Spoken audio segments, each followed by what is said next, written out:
to die is to die. Murabisobanura. To die is to die. Gupfa n'ugupfa. Kuna abwirizaga abantu abwira abantu imbwa zose zigapfa Imana nyine muri ukodesha ariko babandi biratano arakorwa bajyabanyiro bambaye dukariso ngo bafite amabu gupfa n'ugupfa burari ikintu ukina nacyo mu kanwa ka gupfa ni ibya twese tuzapfa kinaho gushinyagurira mugenzi wawe nuko n'indoka mugonze ngo hari abantu nasanze bari kuvuga mweze muza mwivugishwa ngo nareretswe ngo Pst Twese ngo naramweretswe ngo yagombaga gupfa kuki mu iteraniro wateranije uvuga ngo ureretswe kuki utavuze ngo Pst Twese nagiye gupfa kuki atariho wabivugiye nareretswe buri muntu wese yakuyeho ka mikoro nareretswe my friend gupfa ni itegeko umuntu wese wavutse azapfa ariko murekera ibintu bivuga ngo warabyeretswe kuki uterekwa abaturanyi bawe ko basonze se ngo wewe cyangwa werekwa abaturanyi bawe ko hari ugiye gupfa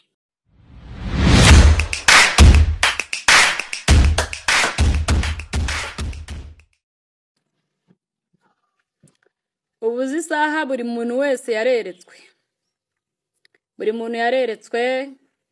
mu gihugu cy'u Rwanda hagiye kuba ibintu bidasanzwe mu gihugu cy'u Rwanda hagiye gupfa umuntu ukomeye niryari abakomeye badapfa ariko muzamenya ryari ko gupfa ari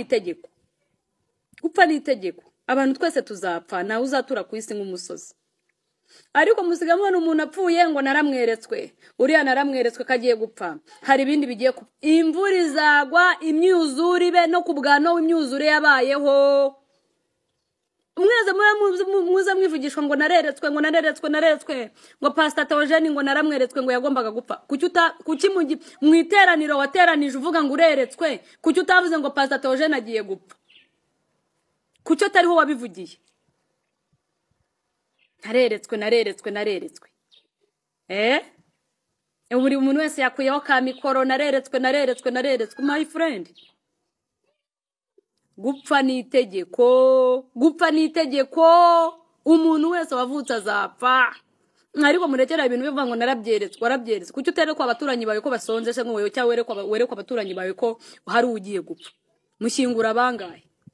ariko umuntu kuko apfuye ni umusitari twese turamuzi tuzi ibikorwa bye mwashebetse mwakuyeho amamikoro ngo mweretswe aho ngaho niho mubonera profit yo gushaka abayoboke ngo babayoboke ngo kuko ngo murerekwa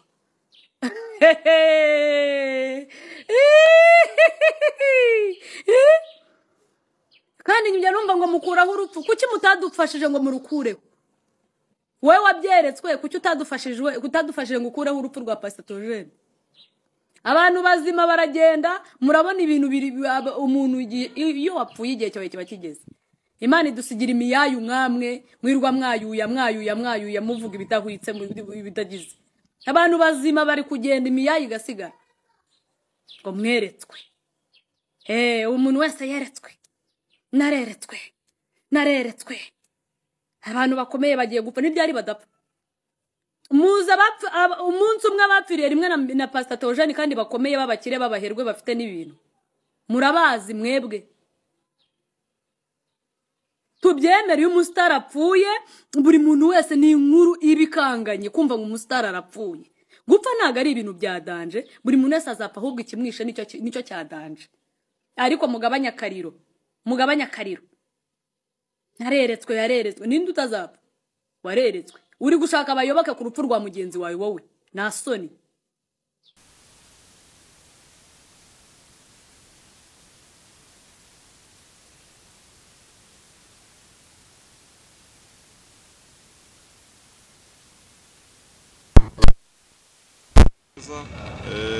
nubwo tuba turi bazima ariko umunsi ku munsi wagira tugataha ubu rero cyo kiriho no kugira ngo dusige imirimo myiza iyi musozi iyi video ukimara kwireba nanjye naje kuba nyireba aho nari ngiye ndabana ariko se wa mugani ibintu by'abahanuzi bo amaherezo si bisa naho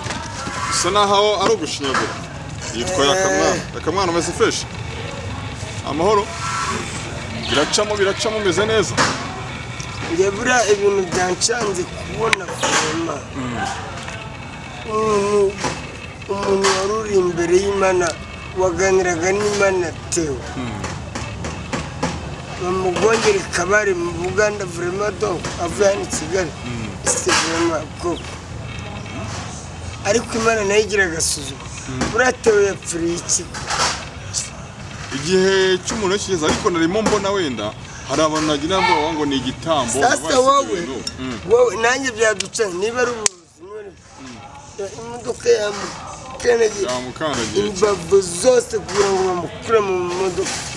bakandagiye muno mu mbavu. Yababaye cyane yakabyakubabaje. Rero kana warabitse inzoga waravuye ku ndaya none se kujya kakunje gusura umuvandimwe vraiment. Buriya nibyo nyambwira abantu. Buriya urupfu ni kwa kundi rutonda umurongo turi kwinjira muri bisi. Sinzi niba uragira muri gana ngo urupfu abantu baba batonda umurongo bari kwinjira muri bisi. Urupfu rwa twese biriya n'ubwa kuri nabivugaho amagambo menshi. Today murambisobanura. Today gupfa n'ugupfa. Oyo ukuntu abwirizaga abantu abwira abantu imbwa zose zigapfa ingegera mwarabonanye Yaka mwarabonanye nawe twese tubona ariko naga numva ibiganiro bye ukuntu yakuze hari imbobo kubabara ndakubwira Imana yonyine muri ukodesha ariko babandi biratano arakogwa bajya banyiraho bambaye udukariso ngo bafite amabuye. Gupfa n'ugupfa kuza kunda tamabuye nago tewe umusha amafaranga n'amabuye umurusha ahubwo umurusha gukiranuka ndataga kariso n'ukuri kwiba ma ariko nanago umurusha gukiranuka umuntu waganiraga n'Imana wari hafi y'Imana cyane se kwasuye ku nzoga nagahinda kuko buratojene n'ukuri kubonye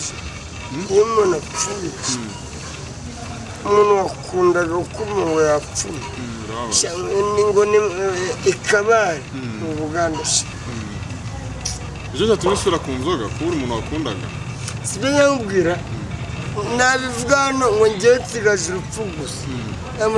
ngo ahubwo akazi ka miliyoni bakagutega kure inzoga it's remain to die. Gupfa n'ugupfa iyo upfuye buriya birarangiye bagiye kumuririra iminota itarenze ingahe mu kanya gatoya baramwibagiwe. Ariko hari umuntu wandikiye gupfa kuno abanyana bavuga ngo ugasanga nka Yaka ngo napfuye na Apotre Mutabazi yanyoreje akantu mu gitondo mbona hari umuntu amubwiye ati ko se ni gute Theogene yapfuye ugasigara nyibaza ko ibyo bintu byose ugushinyagura. Oya myorere niba ari ko yavuze Imana yonyine iri kumureba. Jye nawe nifuriza urupfu ariko ndi kugeraho ntuzabone ugera rukohereje. Ibi by'abahanuzi bo bavuga ngo twari twarabihanuye ko nabonye hari umuntu bashidikanya bati mwe mwarabihanuye gute ko muri abateka mutwe mubeshya abantu. Umuntu wese arimo araza yagiye ku mateleviziyo amakamera bamugani mwayeguye ngo narabihanuye ko nta muntu wigeze avuga izina rya Theogene ko muri uko gatandatu abantu bapfuye ari benshi ko n'impanuka yarimo hapfiriyemo abandi wabihanuye uti ubona ko hano agiye mu Uganda uwo ni bisinga yamugongeye kaba apfa n'abantu batatu bari yari yajyanye n'umukameramani yari arimo nawe nibyo mbabwira ba kameramani uzagera na boss n'ubona bisi itakugonze birakure. Ariko Yaka wababaye cyane n'abanyarwanda muri rusange barababaye. Mbabazwa n'ikinyeni bw'ubwambere ntabwo n'umuntu wapfuye. Siko twebwe muri Kongo twagendaga turi batatu tukagaruka nta n'umwe weho n'ubwambere ntabwo n'umuntu wapfuye se baje poli barapfuye bari abandi bantu ba Bravani barapfa bayanga nusura ni ukomeye cyane akababaje abantu yaramubwiriza butumwa nta muntu yaramubwiriza butumwa se abandi bo ntabwo babwirije abantu nta muntu yaramubwiriza Jay Paul ndamurushije kubwiriza abantu none byakomeye ngo ni pastor se ntabwo ari umuntu w'abantu nimwe ngo murasenga niba musenga tuzapfa twese njye nakubwiye ngo urupfu ni nka kwa kundi utonda umurongo turi kwinjira muri bisi jeune njyewe twinjira ku murongo twese tuzapfa ni nacyo kiri muri kano kavideo twese ko tuzapfa umuntu niba yapfuye badakwiye kuzana hano mukavuga ngo Yaka Mwana ni umusazi tuzapfa ese akanupfa uzibukirwa ku cyobo ibyo uzaba wapfuye ni iki bazibukira kuri Yaka Koroga ati Theogene yaratubwirije yaduhaye ubutumwa bwiza yafashije imfubyi yagize ibyiza byinshi yakoze Yaka Mwana n'upfombo zifite ikoze Yaka Mwana yakundagira ikintu bazakwibukira ubwo si yo ni imihigo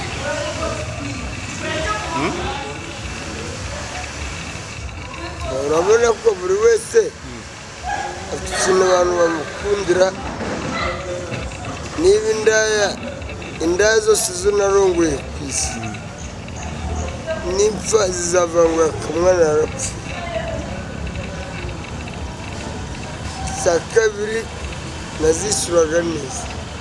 ntawe wambuye so Imana izambare mbi kuri samoro uramutse umenye ko ugiye gupfa wakora iki umenye ko ugiye gupfa wakora iki nasaba Imana imbabazi neza ugita zisaba utarangira aho ngaho nasaba Imana abagore bafite amabuno meza barangaza abagabo Imana izabahana abagore bafite amabuno meza barangaza abagabo buri Imana izabahana ko Yaka ariko si yarabyaye wabyakiriye ute yarabyaye gusa ntabyaye umuntu wamubonye wabyakiriye gute none se ngenda ushaka kubaza Imana kubera iki yaremye abagore bafite amabuno meza ni kubera iki ko kugira ngo turangaze ko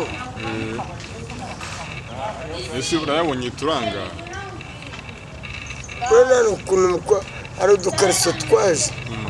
twitwa udusitiringi kaba kanyuze kaguzi hano hagati y'amaguru noneho wayibonye heza ariko Yaka nawe rwose abakobwa nitwo basigaye bikundira kugira ngo ibibuno ryorohe reba nk'uriya uri inyuma hariya wamubonye Yaka Asiya noneho iriya kariso ifite akagozi kanyuze hagati y'amaguru hano inyuma hano imbere hafunze ugasanga ibibuno rwose ibiko ryayo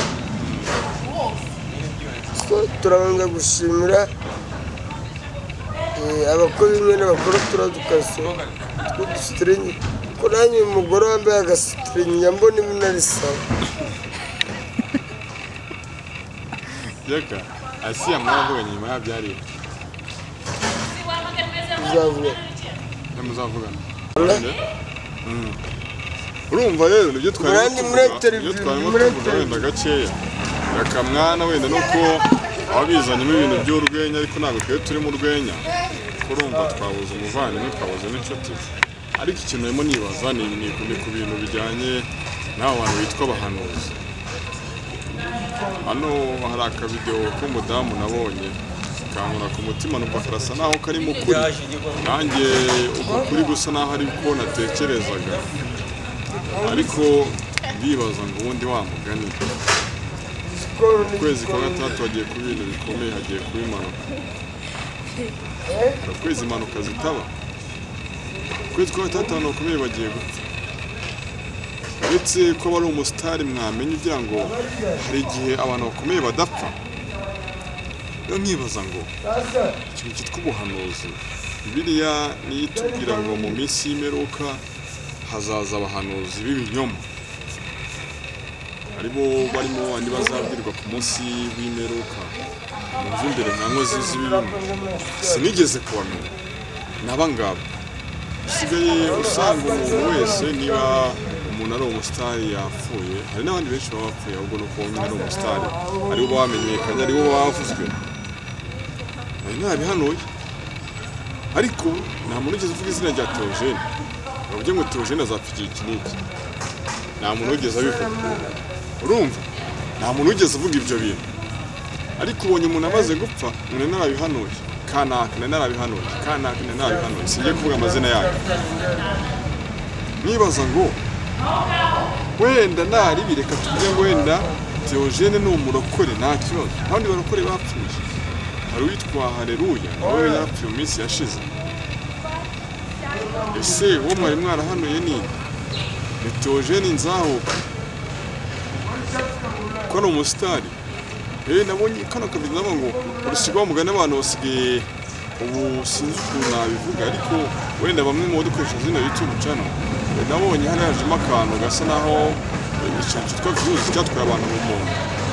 cyatwaye abantu umutima, usigaye usanga umuntu niba yapfuye abantu bashishikajwe na views, bora recordinga barashaka video bashaka amatitire abeshya, wenda nanjye nshobora kubikora cyangwa ndashobora kubikora, ariko mbona ibyo bintu byatumye abantu batakaza umuntu. N'ubundi harimo bakora ibiganiro ngo Theogene ngo bamutanzemo igitambo ntabwo ngo ari impanuka, niba abahanuzi bakore baramuhanuriye, ariko se simakana ubuhanuzi bubaho, ariko Imana niba ikuye ikunumyeho kugira ngo patirike mu kwezi kwa gatatu tuzapfa, ibyo bintu si ibintu biri clear. Uwo muntu napfa abantu bazavuga ati bazayo doubt bazayireka, ahubwo bavuga ngo bakuye umuntu koko yari yarabivuze, navuze muri rusange mu kwezi kwa karindwi, mu kwezi kwa karindwi agiye kuba ibintu bikomeye, nta kwezi kutamimara, nta kwezi abantu badapfa, twese tuzapfa, ahubwo ikintu kiriho kiba ari igihe cy'umuntu kitaragera, nawe kuba tuzapfa byo tuzapfa ni igihe kibura, nzapfa nawe ureba iyi video uzapfa, ahubwo nuko igihe cy'urwo rupfu kitaragera. Umuntu wese rero agira umunsi we, nta muntu ubaho wavuga ngo wihutishije igihe, kiba ari ibintu nabyo bibeshya ngo umuntu arihuse, ntabwo umuntu aba yihuse kuko Imana ibizi igeno ry'umuntu, ibizi igihe yavukiye, izi n'igihe azapfira. Umuntu witwa Mutabazi Apotre yanyoheje akantu k'amagambo yanditse kuri Twitter avuga kuri nyakwigendera Theogene nzahuke niyo nshuti ko yitwa, kandi muraha nuko ridashira imutuza heza aruhukire mu mahoro n'umuryango ukomeze kwihangana, ariko hepfo umuntu yanditseho ngo nka Theogene agapfa ugasanga warasigaye, ubugome n'indengakamere. Ngaruka ku kintu cyitwa abahanuzi, kuri ibyo bintu nari mvuze byo gushaka views, usigaye usanga niba habonetse umuntu upfuye umuntu amukora ibiganiro 8-10 byihuta rwose umufiririzo, kibaza ngo uyu muntu yari akunze uyu muntu, cyangwa ahubwo amubonyemo amarongo, amubonyemo views, agiye kumukuramo akazi, wa mugani w'abandi ngo nukoramo umuntu akazi. Narabihanuye, ese iyo Mana ikwereka igihe umuntu azapfira yakwimye izina, kuri kure narabivuze, mu kwezi kwa karindwi agiye gupfa umuntu ukomeye, nanjye ndahanuye mu kwezi kwa karindwi azapfa umuntu ukomeye, hazaba impanuka nyinshi, ariko se mu bantu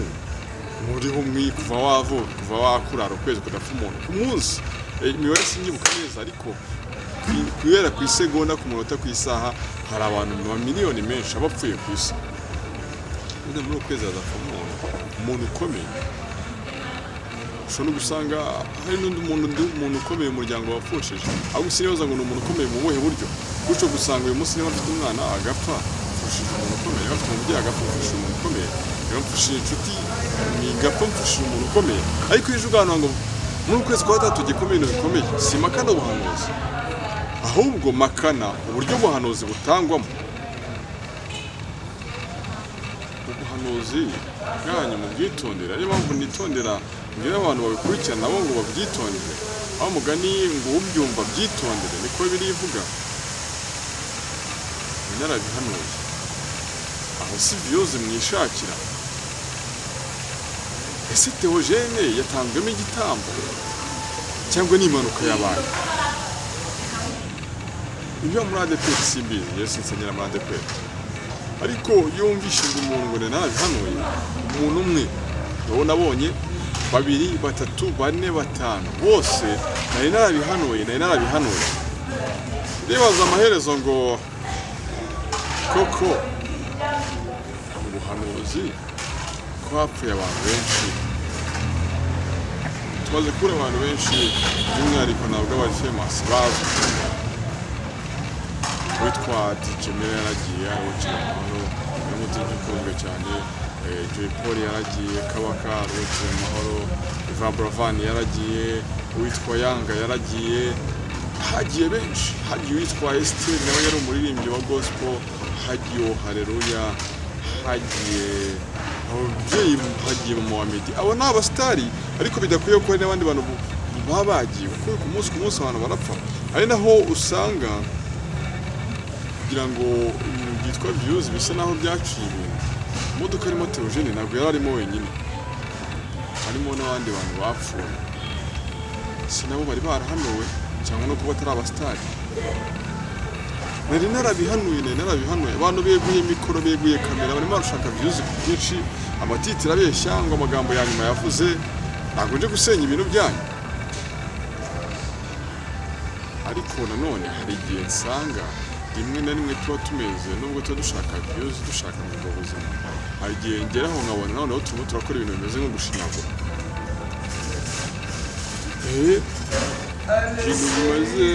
ibintu bimeze nko gushinyagura hari igihe mbona byabaye too much mbona ibintu byakabije nkabona urwego bigezeho ntabwo ari urwo gushaka views ahubwo ni urwo gushinyagurira umuryango wabuze abantu usigaye usanga ubu ngubu umuntu apfa ukabona mu rwego rwo gushyingura abantu bari na kamera arimo aramanura serikeye ayifotora ayishakamo video yo kwa uploading turi live rusororo turayivu hehe nibaza ngo ariko abantu babuze nyakwigenza babuze uyu muntu babona ibi bintu rimwe na rimwe ngewe ndi gukora ibiganiro ku muntu wapfuye sigaye rimwe na rimwe no kubirikodinga hari igihe ngera mu mutima urarimo aranarya kubona ko ibintu bisigaye byarakabije ibintu biva mu mugani byafashe indi ntera abantu ikintu cyitwa views biraza gusaza abantu ngo sigaye bakanga ibyitwa za operation umuntu niba hari ijambo yavuze ngo mu kwezi kwa kane bwazaba ibintu bikomeye abantu bakomeye bazapfaza impanuka niyaza kugira amahirwe bigakubitana n'umuntu uzwi upfuyemo cyangwa se ukoze impanuka ahita agaruka ka video ka kera narabihano kwezi kwa 3 agiye kubira bikomeye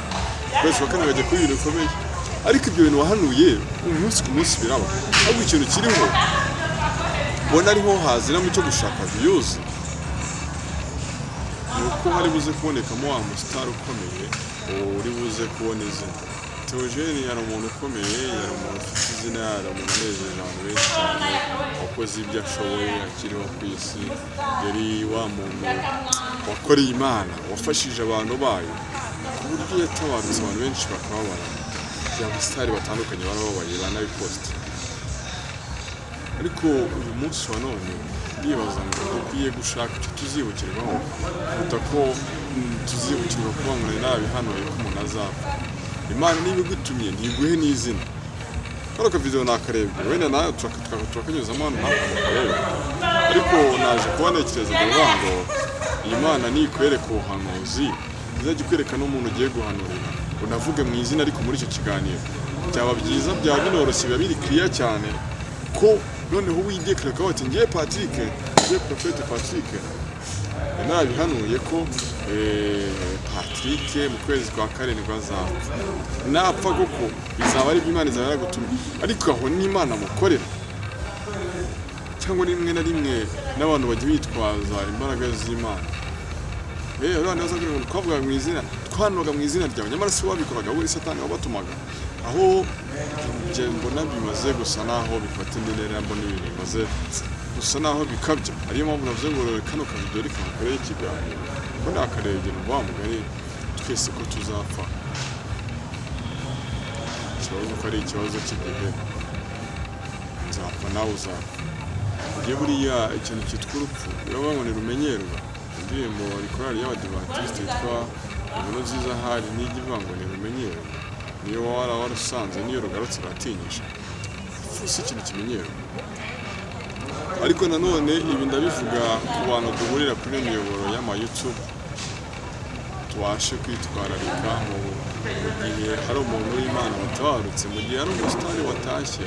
kuko rimwe na rimwe hari igihe ushobora gukora ibintu bimeze nko gushinyagura nyamara wibwira ko ushaka views, kubeshya, kuvuga ibintu bitari byo, yatanzwemo igitambo, baramuroze, baramugambaniye, yoherejwe ikamyo ngo imugonge n'ibindi byinshi. Twe twarabihanuye kuko ubonye bibaye, ariko si kwa gatandatu yo kuza kurangira bitabaye, ko harimo abandi benshi batashye. Imibare wenda ubutanzwe kuzakora ikiganiro nyizanye kugira ngo ubashe kumenya ngo mu kwezi cyangwa se duhere ku isegonda hapfa abantu bangahe, ku munota hapfa abantu bangahe, ku isaha hapfa abantu bangahe, ku munsi hapfa abantu bangahe, ku cyumweru hapfa abantu bangahe, ku kwezi hapfa abantu bangahe, ku mwaka hapfa abantu bangahe, kugira ngo wumve ko impanuka ziraba. Muri Nyamirambo habereye impanuka, ejo bundi Kimironko habereye impanuka, ejo bundi moto yari mu muhanda irashyira kongoka. Izo ni impanuka ziba, ushobora gusanga nta minsi ibiri iciyemo nta mpanuka ibaye. Ibyo ni biriho, ni bimwe mu bimenyetso by'imperuka. Biriya niba ngo ubwo muzabona ibyo bibaye muzarushaho gusenga cyane mutakambira Imana.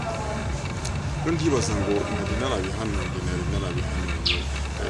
Bantu b'Imana tuze kugerageza utaza gukorera Satani, utekereza ko urimo gukorera Imana, ugasanga ahubwo bya bindi witaga gukorera Imana bibaye umuvumo, wibwira ko urimo gukorera Imana. Rimwe na rimwe hari abantu twita ababwiriza, ari nayo mpamvu tujya gutya ukabona Imana itabaza umuntu yabaga muri korari, ukabona mwijemo akanyafu, mwerekane kamuta hanze. Nuko abantu baba baragiye bibwira ko bakorera Imana nyamara atari yo bakorera, ahubwo bangikanyije Imana ebyiri. Rero nyamuneka udukurikiye, ureba iyi video,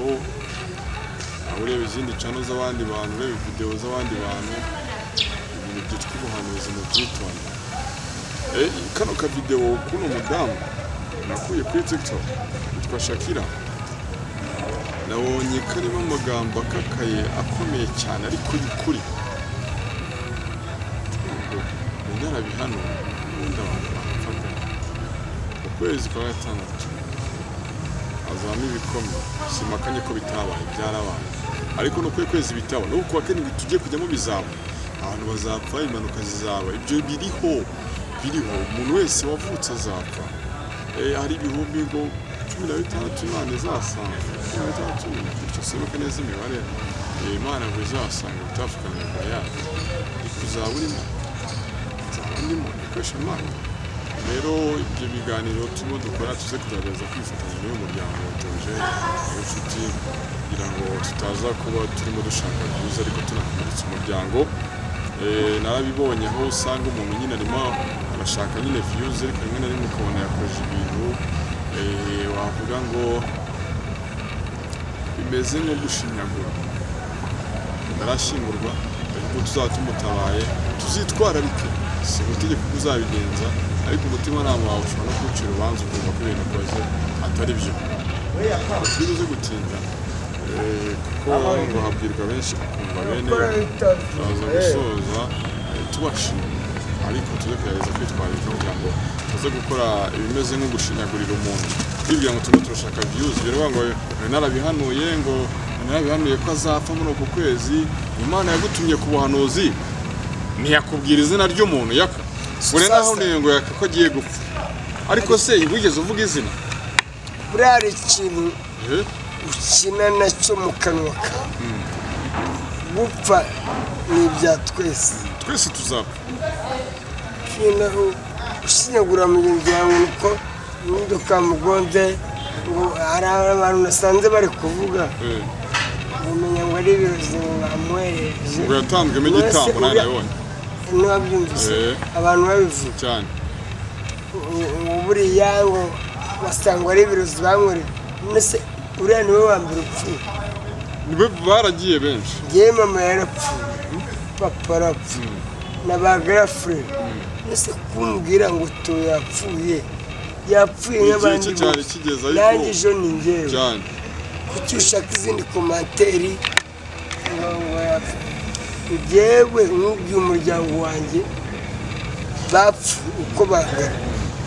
sasa mujye muri kintu bya komante